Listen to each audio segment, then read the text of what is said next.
përmbajtjen e plot.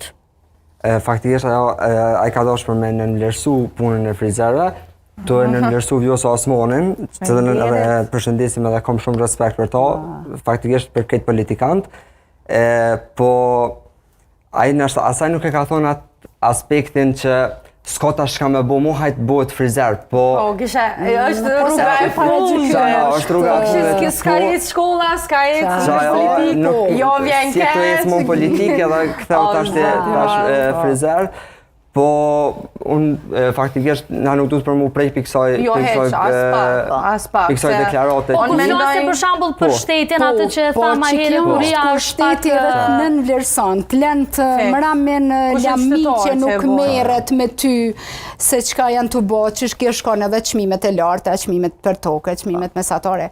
Pse mas pari shteti po të nënvlerëson?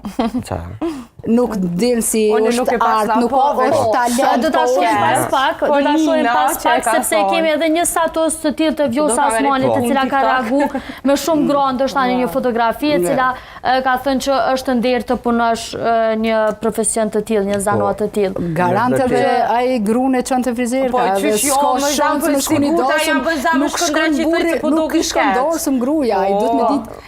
E çon me depilu femnën për me prek më mirë, edhe në ndryshon punën. Vjetinat, lutëm. Jo, sepse me më ngjasë.